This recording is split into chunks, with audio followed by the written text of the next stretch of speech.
Unwelcome relatives are a regular part of the holiday season.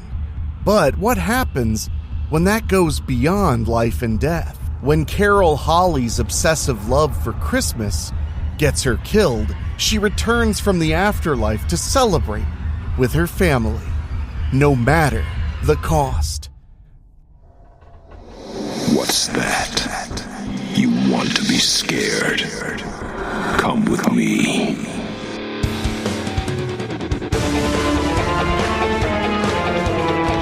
You will experience tales of horror, ghosts, and death. It is not recommended for the weak at heart. Listen in the dark. It's more fun that way. This is Weekly Spooky.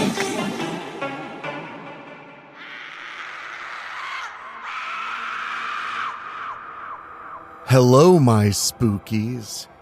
It's Monday, not Wednesday, but it is the holiday season, and here at Weekly Spooky, we're intent on bringing you all of the elements you need to have yourself a scary little Christmas. I'm, of course, your host and narrator, Enrique Couto, and we have quite the terror tale for you tonight. I think you're going to enjoy it. It's by our good buddy Bruce Haney, who brought you our phenomenal Thanksgiving special last month that I highly recommend you check out. It's called The First Real Thanksgiving. He's cooked up another piece of holiday horror I know you'll enjoy. But before we get to that, I want to say thank you so much for listening and supporting the show. And if you want to support us even more, please consider going to weeklyspooky.com/join. For as little as $1 a month, you can join our Patreon and get 2 bonus shows every single month, as well as my undying gratitude and bonus audiobooks. So check it out at weeklyspooky.com/join. And if you want to support us in a way that doesn't cost you a single penny, I totally understand. You can head to Apple Podcasts or Spotify and leave us a 5-star rating. It really does help new people discover the spooky. And while you're there, make sure you're subscribed because we have so much bonus content for the holiday season. You will not want to miss it. We're publishing Mondays, Wednesdays, and Fridays, and maybe even a little bit extra. But as for tonight, Christmas is supposed to be the happiest time of year, twinkling lights, family traditions, and warm memories. But sometimes the past doesn't stay buried, and the holidays bring back more than just good cheer. Tonight, I've got a tale about a family whose Christmas traditions were haunted by the most unexpected guest. A mother's love for the season turned into obsession. Right after this.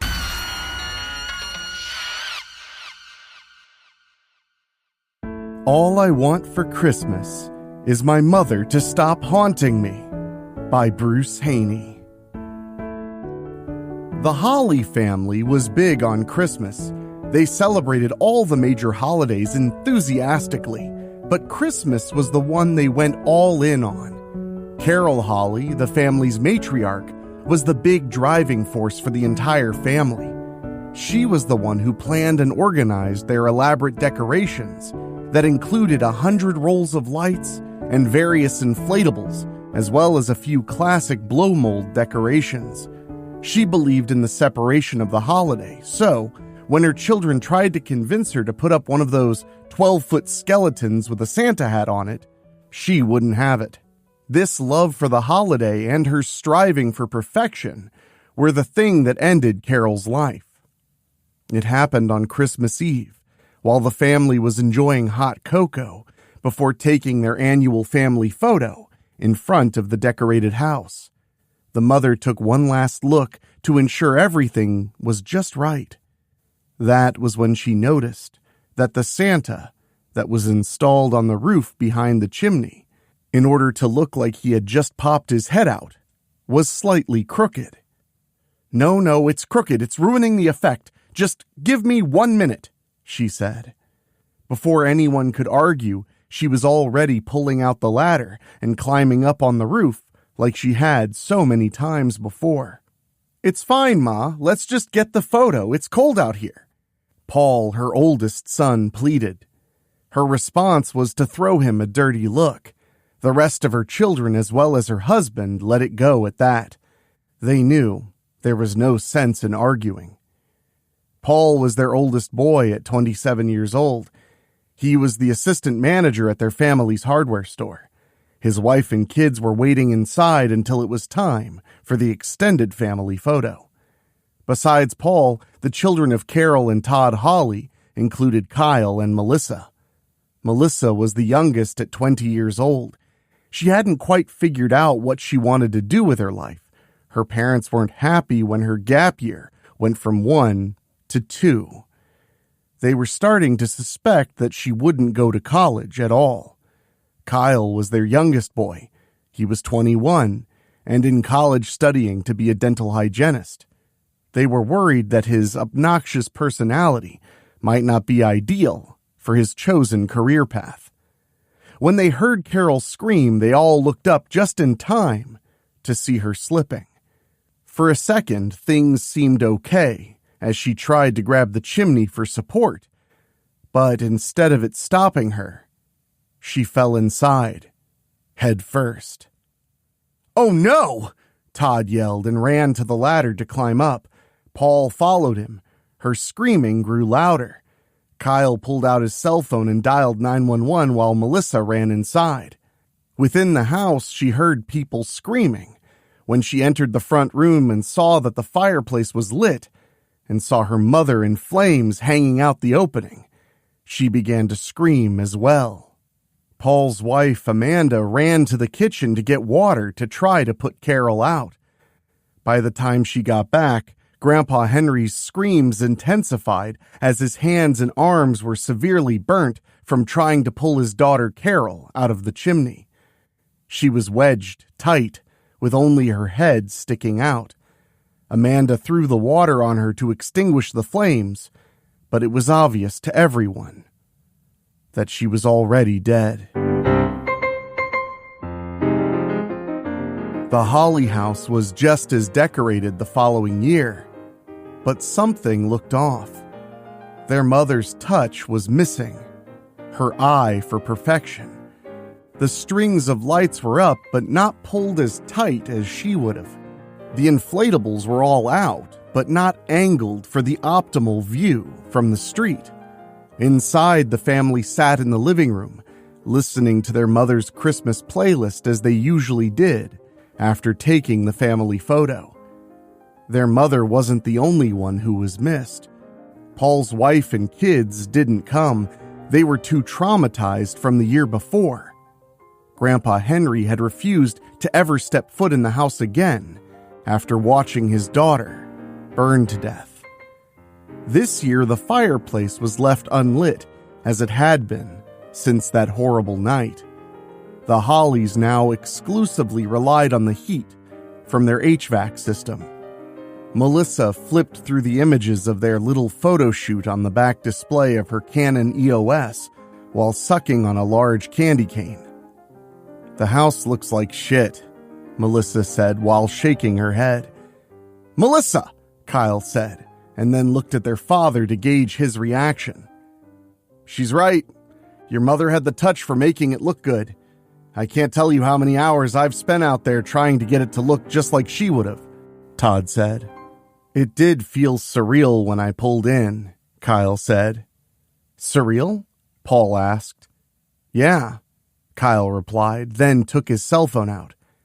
"Dorkface, what is the definition of surreal?" Then he covered his mouth slightly. "I renamed my phone assistant to Dorkface." Melissa gave him a sarcastic 2 thumbs up. "Good evening, Kyle. The definition of surreal, according to Webster's dictionary, is strange, not seeming real, like a dream." "It's the correct usage," Kyle said. Paul ignored this. "I just felt sad. I thought the house looked..." A clunking sound came from the chimney, stopping Paul mid-sentence. "What was that?" Kyle asked. "Probably some old soot or something," Melissa replied. They all listened intently for any other noise. If it wasn't for the Christmas songs playing on the smart speaker, it would have been complete silence. When a hand came out from the chimney chute, they all screamed. It was followed by another, and then a head. The thing squeezed through and crawled out. Once it was on the floor, it stood up and smiled at them. Their screaming stopped as they were now in shock to see in front of them that it was their dead mother. "Merry Christmas!" Carol said. They didn't respond, so she added a "Happy Christmas Eve!" The family still just stared. "Well, aren't you happy to see your mother on the eve of our favorite holiday?" Carol asked. Her children and husband all asked questions, not giving her time to answer a single one of them. "But you died," Kyle said. "In that very spot," Melissa added, pointing to the fireplace. "Did you go to heaven?" Todd asked.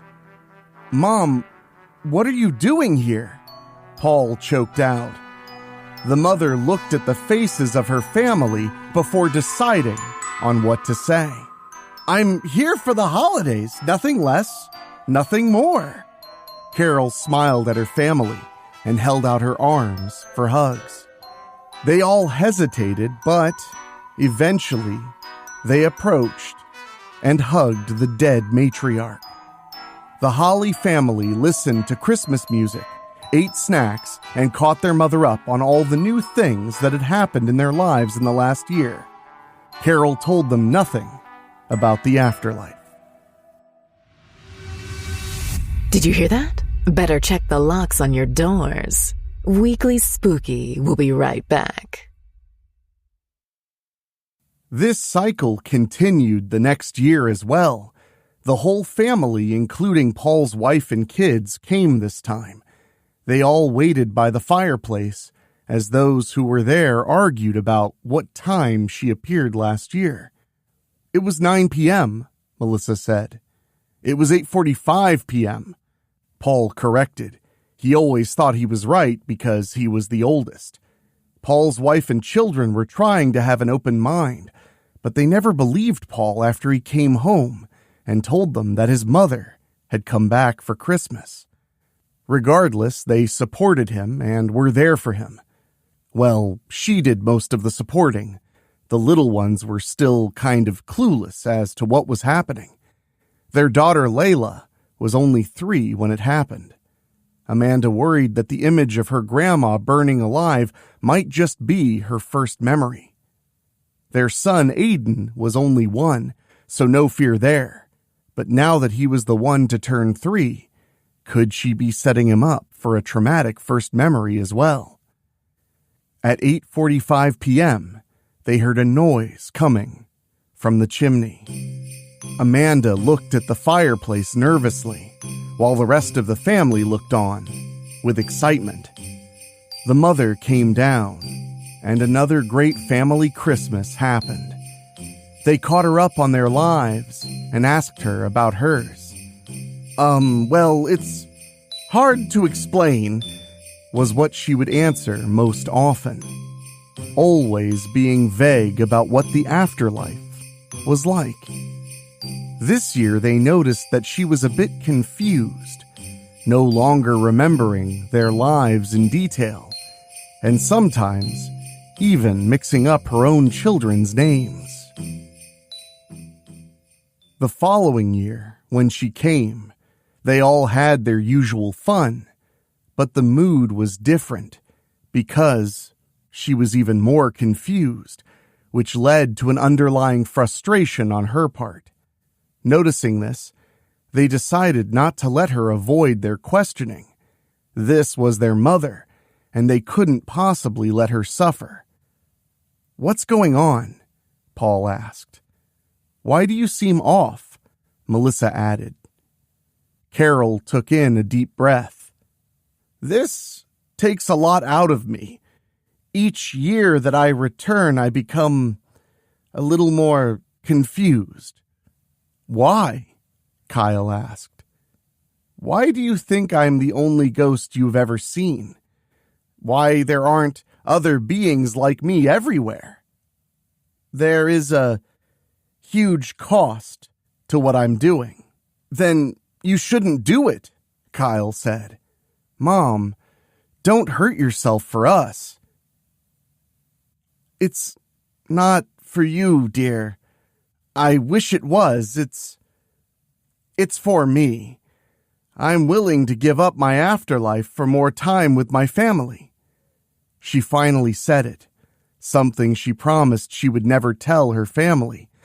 But she was tired, and her confusion was beginning to take such a hold that she even forgot she made that promise to herself.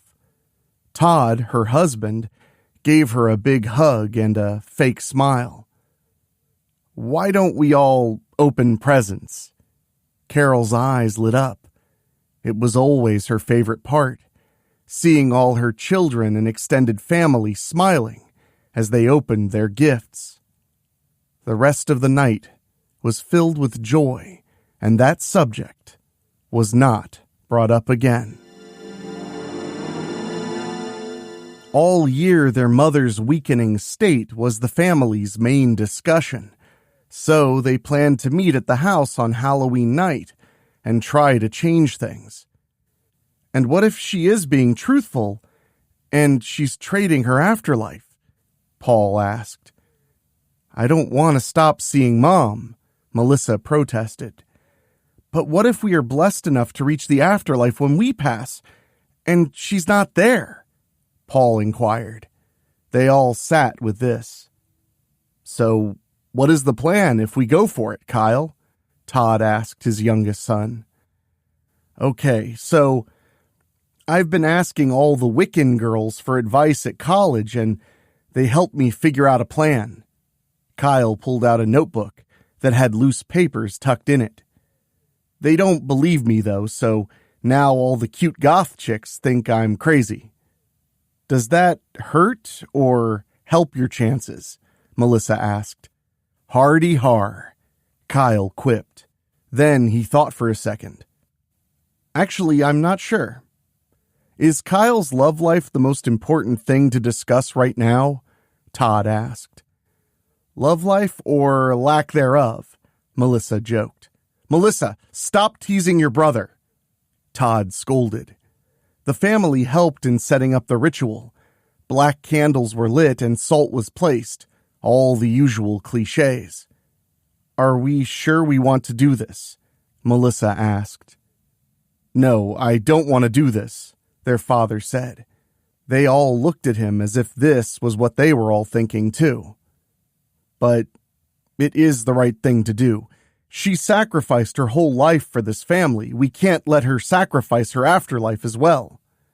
I hate this, Paul said as he looked at his father. But you're right. Should we begin? Kyle asked.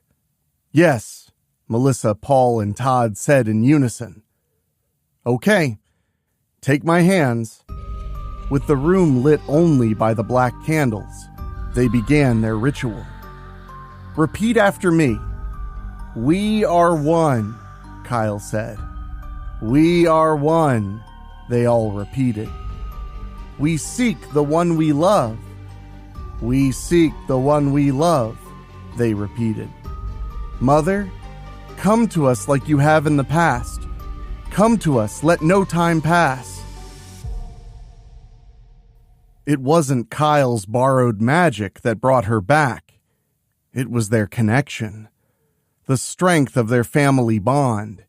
It was only moments after starting that the candles began to flicker, and the ghost of their mother appeared. Unlike her usual holiday self, she came as a spirit, floating above the table. What's wrong? Why have you called me? Mother, we aim to set you free, Kyle said, then glanced at the rest of his family. Repeat after me. Mother, you are free. Mother, you are free. his siblings and father repeated. "You must not return to our plane," Kyle said. "You must not return to our—" His family began to repeat, but stopped when their mother suddenly swiped at Kyle, scratching his face. "You dare, after all I have done, try to get rid of me?" she said. Then her eyes burst into flames as she looked upon the faces of her family. To her, they all looked evil. Kyle started again. "You can't return to our plane. You can't return to our plane," the rest repeated. Then Kyle began to blow out the black candles. Carol floated higher above them, and the rest of her body burst into flames as he blew out the rest of the candles. "You can't do this to your mother!" she screamed. Kyle quickly blew out the last candle, and she disappeared. "That sucked," Kyle said. "We did it," Paul added. "That's what matters," Todd said. "I hope by not coming back that her mind and soul is returned to what it used to be," Melissa said. "Can the soul heal?" Kyle questioned. He looked for a response, but nobody answered. Don't go away. Weekly Spooky will be right back.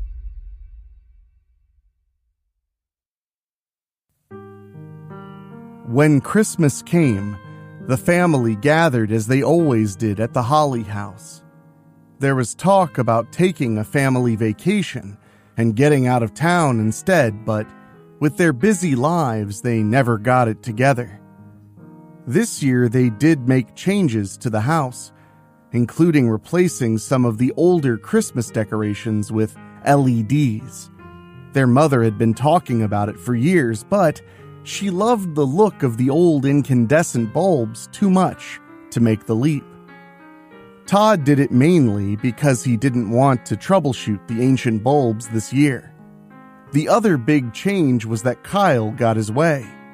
They finally got one of those 12-foot-tall skeletons, though their father insisted that it be fully Christmasized. It had a Santa hat, a red coat, and a beard. At 8:45 p.m., like clockwork, she burst out of the chimney, looking more like she did during the seance.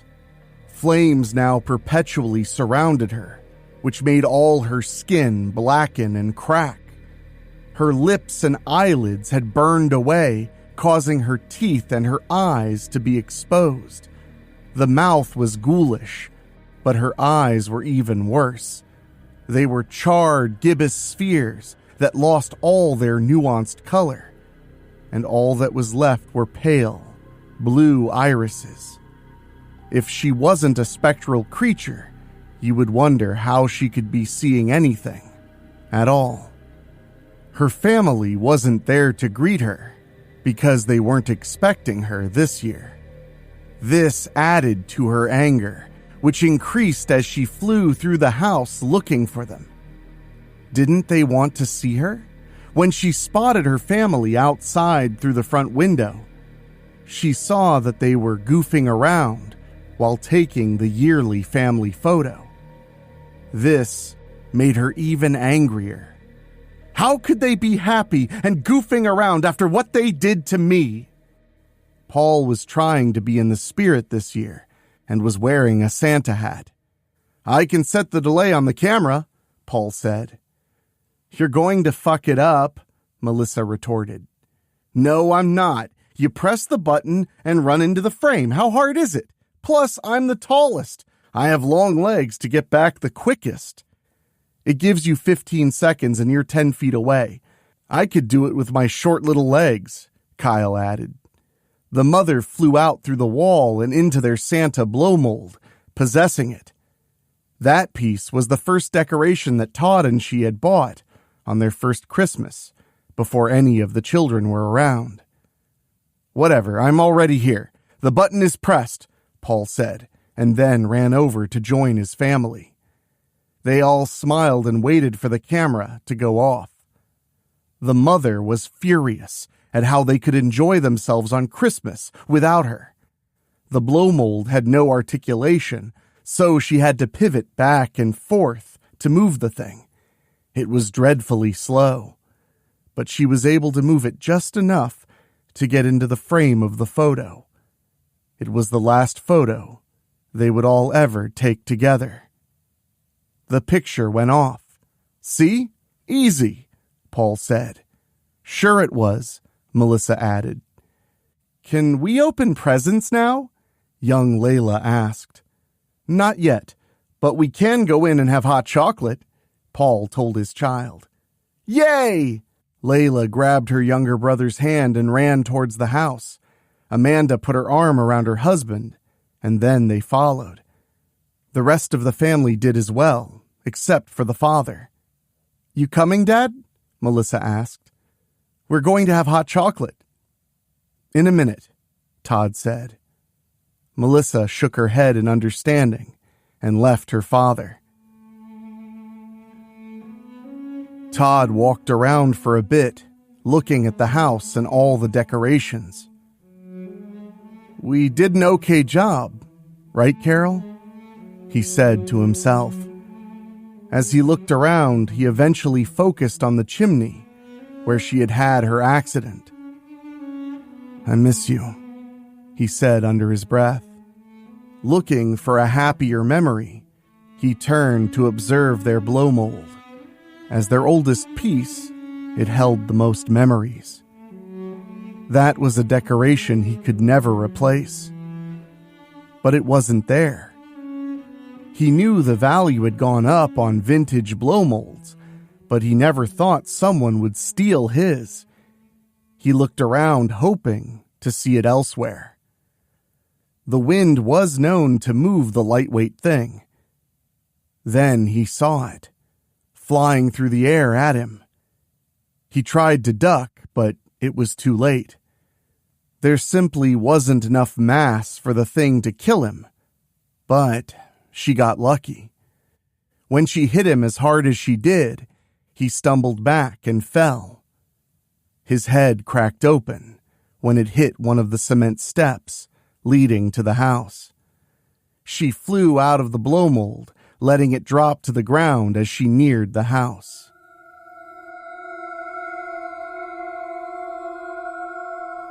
In the kitchen, Paul was waiting for the kettle to heat up to make the hot chocolate. He had 7 ceramic cups set out, 1 for each of them, not knowing that his father was now dead and would not be partaking. As he looked at the chrome kettle, he thought he saw someone behind it. He didn't turn around. They all had been a little on edge that night, and he thought it was just his nerves. Though they banished their mother's spirit to save her, they each secretly wished for her to come back. The thing in the reflection moved, and he couldn't resist. He turned around, but nothing was there. "Mom?" Paul said. Behind him, he heard the familiar voice of the smart speaker, playing Mom's Christmas Classics playlist. Paul was excited to see his mother again, but then got a flash in his memory of Halloween and how mad she was. The kettle began to whistle. He looked at it and again saw her reflection, though this time she was closer, and he could tell she was the version of her they saw at Halloween. Paul tensed up as he saw her moving towards him with her hand out. When she got to him, she swiped at his head, taking the Santa hat off of it. From the other room, Melissa yelled, "Paul, the kettle's going off!" Paul turned around just in time to see his mother, who was engulfed in flames, place the hat on her head. How it and everything around her didn't catch fire, he didn't understand. "How festive," she said. You look nice," Paul lied. "Ah, son, give me a hug." Paul backed away as she put her flaming arms out. He looked at her and saw that she was right up against the counter and not affecting it. So he thought, maybe I could hug her and not burn. But it wasn't just the flames that made him hesitate. She was scary looking, and she didn't appear friendly. "Paul, the kettle! It's annoying!" Kyle yelled from the front room. "What's the matter, sweetie?" she said, trying to give him doe eyes.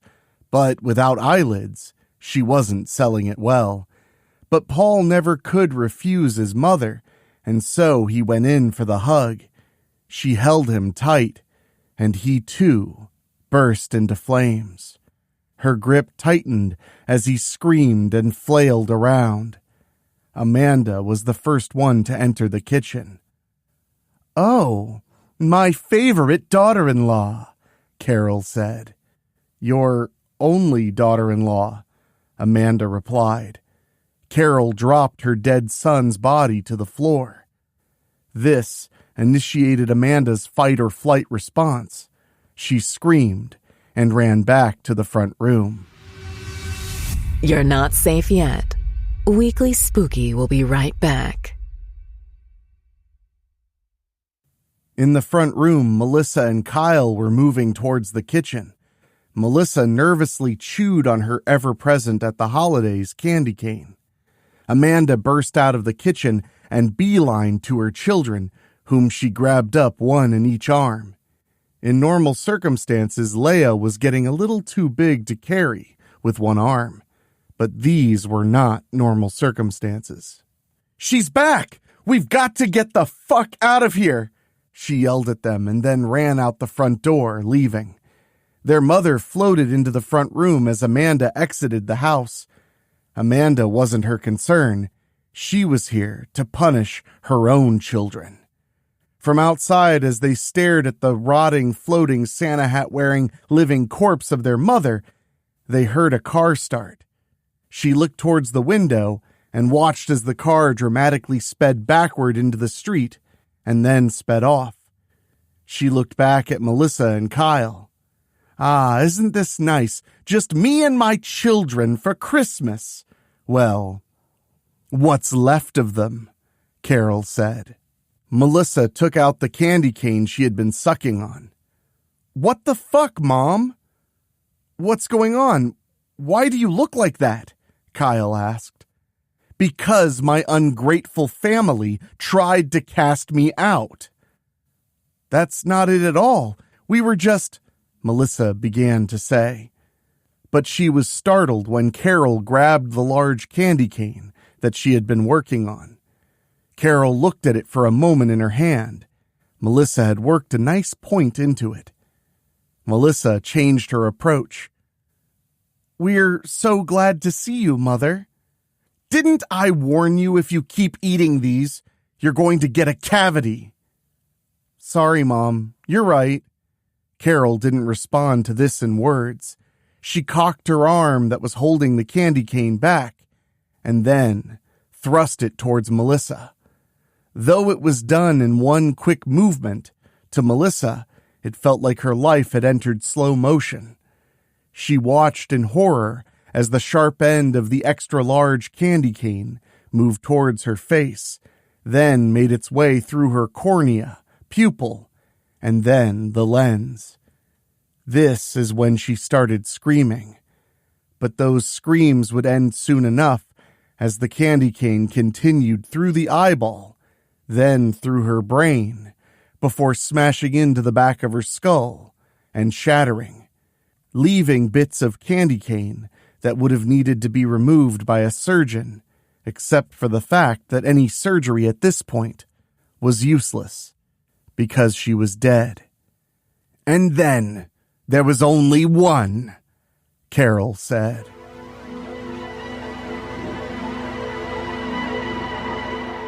Kyle didn't waste time with a response or trying to reason with her. He took off running out the front door. She took a shortcut through a wall. She looked around the exterior of the house for what she could use to kill her ungrateful child. Perfect, she thought, when she saw it. She would use the thing that pissed her off the most when she came back. That dumb 12-foot skeleton that they dressed as Santa. Kyle looked at his car and ran towards it, having to jump over the corpse of his father. When he got to the car, he checked for his keys. No keys. Fuck! He yelled out loud, remembering that he had a bad habit of hanging up his keys whenever he was here, even though he hadn't lived at home in years. Kyle looked at her, now in giant skeleton form, then looked at the house, and decided to just run. Kyle could run fast, but the gait of a 12-foot plastic skeleton was impressive. Though she moved slower, she was closing the gap. Kyle was nearly out of his mind, fearful and shocked at what had happened in his life. Running in fear and without looking, he ran into a group of carolers, knocking a few of them over. "Hey, watch where you're going!" one of them yelled. But he kept running. "How rude," a woman said. "Kids today," another replied. Then they all saw the skeleton and understood. They all screamed loud enough that the other neighbors started coming out of their houses. Luckily for them, Carol in skeleton form was on a mission, so she didn't attack any of them. Another fortunate thing for them was that her spirit inhabiting it did not add any weight to the plastic skeleton's mere 95 pounds. So she did no permanent damage as she stepped on the knocked-over carolers. "Son, where are you going, my dear? It's Christmas. Don't you want to spend it with Mommy?" she asked as she chased her son and looked for something to murder him with.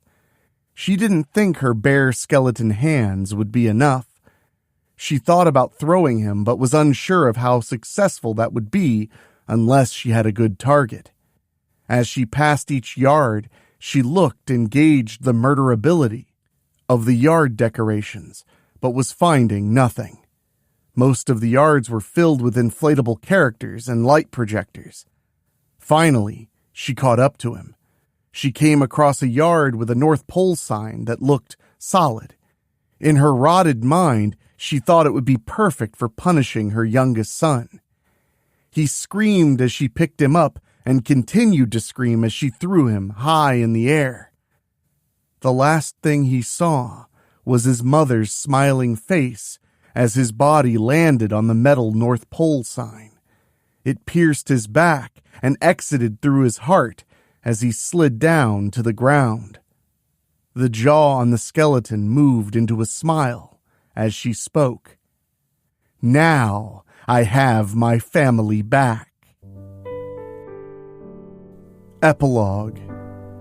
Kyle woke up in what appeared to be his family's living room with all his siblings. His dad was there, and so was his brother and sister. "God, I just had the worst dream," Kyle said. "Yeah, it's not a dream," Melissa replied, with the candy cane still sticking out of her eye. "That's what I first thought when I woke up here, too."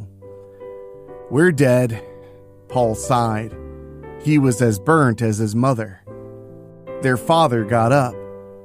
"Let's not dwell on the bad. Let's just be thankful that we're finally together as a family."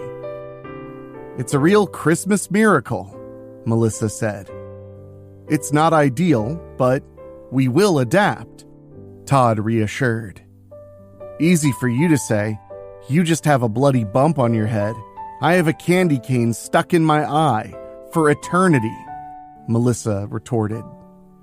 Their mother walked into the room with a plate full of cookies. "I don't know what came over me. I'm so sorry, my dears." "Are we back home?" Kyle asked. "No," Carol said. "Then, where are we?"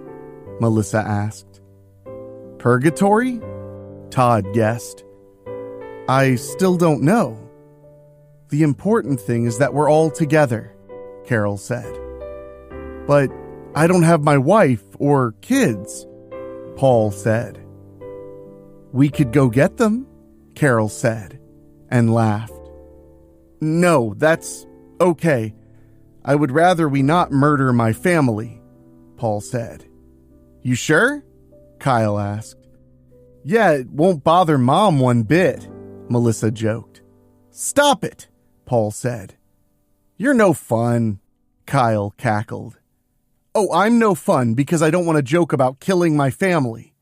It's not a joke. She'd do it, Melissa laughed. Lay off your mother, Todd said.